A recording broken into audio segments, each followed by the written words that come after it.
پہلے تو میں نے مسلمانوں کے اخلاق سنے تھے، اب تو میں نے دیکھ بھی لیے، پر یہ بتا جب 12,000 آیا تھا جان کیوں نہیں چھڑائی؟ تو حضرت چارہ کاٹتے کاٹتے رو پڑے، فرمانے لگے تو نہیں نہ جانتا یہ بیٹیاں سانجھی ہوتی ہیں، پتہ نہیں نا؟ میرے رسول پاک نے تو حاتم تائی کی بیٹی کے سر پہ کپڑا رکھ کے کہا تھا بیٹیاں برابر ہوتی ہیں،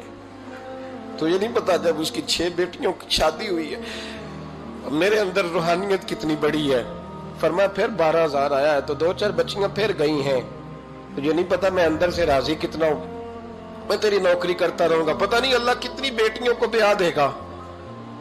اتنا رویا وہ عیسائی کے پیروں میں بیٹھ گیا، کہنے لگا بابا میں نے تیری مخالفت کی ہے پر تیرے قریب آ کے پتہ چلا ہے کہ تو بہت اونچے اخلاق کا مالک ہے، اور اگر تیرا یہ مقام ہے تو تجھے اخلاق سکھانے والے محمد عربی کی شان کتنی ہوگی۔ ظالم کی بولیے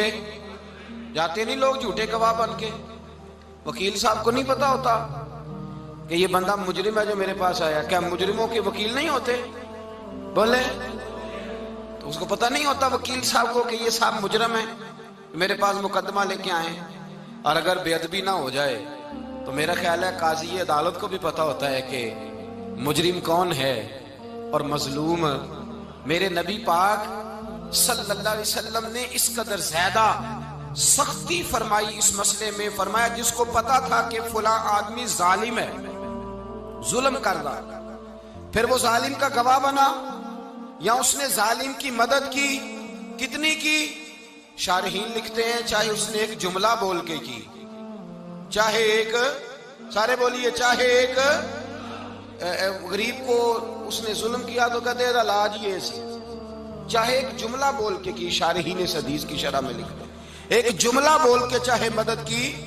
جس بندے نے کسی ظالم کی مدد کی کسی مقدمے میں یا کسی صورت میں اور اسے پتا تھا یہ ظالم ہے، میرے نبی پاک صلی اللہ تعالی علیہ وسلم فرماتے ہیں اگر اس نے مدد کی، ابھی ظالم کی بات نہیں ہو رہی، ظالم کے مددگار کی بات ہو رہی، اگر کسی نے ظالم کی مدد کی تو حضور فرماتے ہیں خدا بھی اس سے بری و ذمہ ہے، رسول بھی اس سے بری و ذمہ ہے۔ سنبھال کے رکھے اپنی نمازیں، قربانیاں، حج، زکوٰۃ سنبھال کے رکھے۔ اگر ظالموں کا مددگار ہے،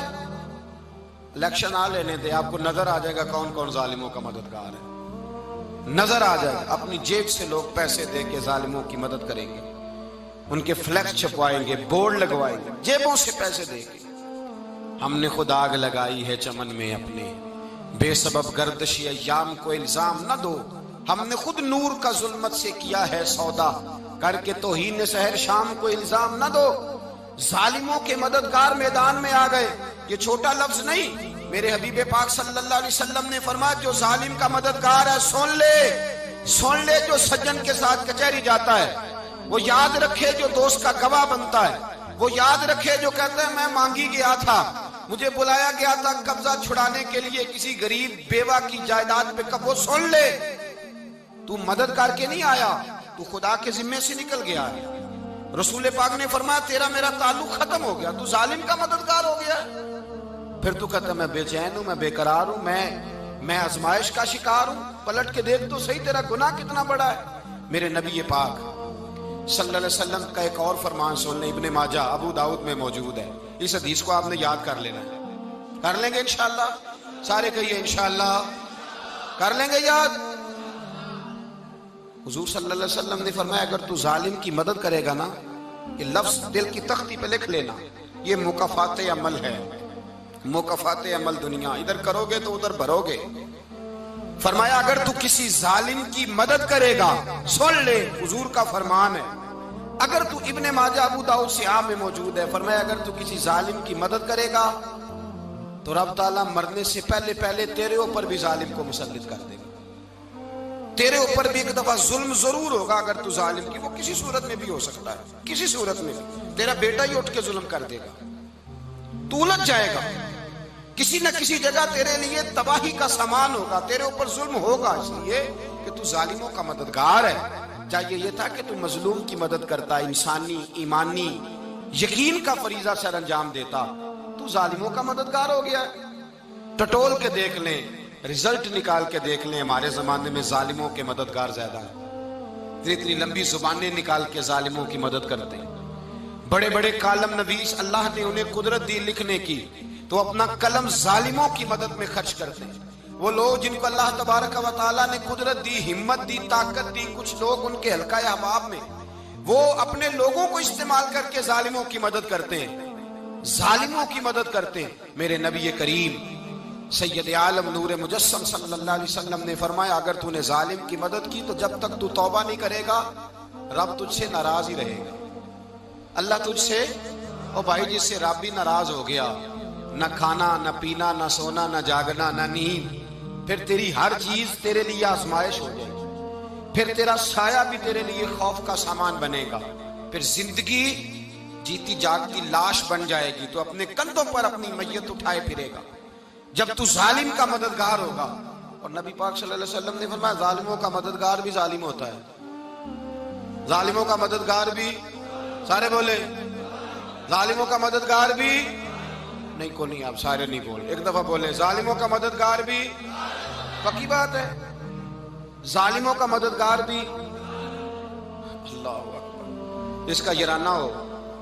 جس کا دوستانہ ہو، جو کہے میں نے نا اس کو اوکھے ویلے کے لیے ظالم کو یاد رکھا ہوا ہے۔ کبھی مشکل میں رکھے نہیں ہوئے لوگوں نے ظالم دوست، کہتے میں نے رکھے ہوئے ہیں، بلکہ ہمارے دیہات میں تو کہتے ہیں میں نے بازو بنائے ہوئے ہیں۔ کس کو بازو بنا لیا؟ ظالم بھی کبھی بازو ہوتا ہے، جو ظلم کی تلوار لیے میدان میں کھڑا ہے۔ قارون، حامان، فرعون، نمرود کا حال نہیں لوگوں نے دیکھا؟ اپنے زمانے میں آپ نے کتنے لوگ نہیں دیکھے جن کے سائے سے، آواز سے لوگ کانپتے تھے؟ پھر پولیس کی گاڑیوں میں وہ اس طرح مردہ پڑے کہ دنیا نے تماشا دیکھا ان کا۔ یہ رنگ ہم نے دیکھے نہیں اپنے آنکھوں سے۔ فرمایا ظالم کا مددگار بھی، جو کار میں بٹھا کے لے کے گیا وہ بھی ظالم، جس نے چائے پلائی وہ بھی، جس شخص نے کھانا کھلایا وہ بھی، جو کچہری تک ساتھ گیا وہ بھی، جس نے فلیکس کے نیچے، بڑے شرابی کے نیچے چھوٹی اپنی فوٹو لگائی وہ بھی، جو ووٹ کی پرچی ڈالنے گیا وہ بھی۔ کہہ دینا باہر نکل کے کہ حضرت صاحب نے سیاسی تقریر کی ہے، کہہ دینا، پر بات تو سچی ہے نا۔ خوگرے حمد سے تھوڑا سا گلا بھی سن لے، خوگرے حمد سے تھوڑا سا بھی گلا۔ امام مالک کے پاس ایک بندہ آیا، اس نے کہا حضور میں درزی ہوں، ایک ظالم بادشاہ مجھ سے کپڑے سلواتا ہے، میں تو ظالموں کا مددگار نہیں نا۔ ایک ظالم بادشاہ مجھ سے، حضور میں تو مددگار نہیں نا ظالموں کا۔ جو فرمایا ظالموں کا مددگار بھی ظالم ہوتا ہے، تو کپڑے لے کے آتا ہے، میں سی کے دے دیتا ہوں، ذمہ داری نہیں۔ یہ ایک آدمی دکاندار ہے، اس سے کوئی بندہ چیز خریدنے آئے گا تو تھوڑی کہے گا میں نے نہیں دینی، تو دے گا۔ کوئی بندہ اگر کسی شخص سے کوئی کام کہتا ہے جو اس کی فیلڈ ہے، اس کا شعبہ ہے، اس کا معاش کا وہ سلسلہ ہے، کہتے ہیں یا رسول اللہ صلی اللہ علیہ وسلم ظالموں کا مددگار بھی ظالم، حضور نے فرما دیا۔ تو امام مالک سے بندے نے مسئلہ پوچھا، دل کی تختی پہ لکھنے والی باتیں ہیں، کہا حضور میں درزی ہوں، ظالم کپڑے سلواتے ہیں، میں تو مددگار نہیں نا۔ امام صاحب کہنے لگے نہیں، مددگار تو وہ ہوگا جو تجھے سوئی دھاگا فراہم کرے گا، تو پورے کپڑے سی کے دیتا ہے، تو خود بہت بڑا ظالم ہے، تو پورے سوٹ سی کے دیتا ہے، تو بہت بڑا ظالم خود ہے۔ مددگار تو وہ ہوگا جو تجھے دھاگا دے گا، جو تجھے بٹن دے گا، جو تجھے نلکی دے گا۔ جو ظالم سے اتنی نفرت ظلم کر کے بندہ ہے، یہاں تو ہمارے زمانے میں ہیرو بن جاتے ہیں لوگ، ظالم ہیرو ہے، لوگ اس سے ڈرتے پھرتے ہیں، گھومتے پھرتے ہیں، اور بہت سارے کم مزاج لوگ اس کے پیچھے ہاتھ باندھ کے پھرتے ہیں۔ ظالموں کی مدد کرنا، ظالموں کے ساتھ رہنا، یہ ظلم ہے، ظلم، یہ زیادتی ہے۔ میرے نبی پاک صلی اللہ تعالی علیہ وآلہ وسلم نے ارشاد فرمایا، یاد رکھو رب فرماتا ہے میں مظلوم کی مدد ضرور کروں گا، چاہے جلدی کروں چاہے دیر سے کروں، میں مظلوم کی مدد۔ اور حضور صلی اللہ علیہ وسلم نے فرمایا ہے، حضرت معاذ بن جبل کہتے ہیں حضور نے مجھے یمن کا گورنر بنایا، جب میں جانے لگا نا تو حضور نے بڑی نصیحتیں کی، بخاری میں موجود ہے، فرماتے ہیں جب میں پلٹنے لگا تو میرے رسول نے فرمایا معاذ ایک منٹ ٹھہر جا، ایک بات میری یاد رکھنا، اس کو نہ بھولنا۔ کہا حضور کیا؟ فرمایا دیکھنا کسی پہ ظلم نہ کر بیٹھنا، کہیں تجھ سے زیادتی نہ ہو جائے۔ محبوبہ پھر حضور نے فرمایا سن میرے معاذ، میں تجھے گورنر بنا رہا ہوں، زیادتی نہ کر بیٹھنا۔ یا رسول اللہ صلی اللہ علیہ وسلم کیا ہوتا ہے؟ تو میرے کریم نے فرمایا جب مظلوم دعا کے لیے ہاتھ اٹھاتا ہے تو عرش کا مالک کہتا ہے فرشتوں پیچھے ہٹ جاؤ،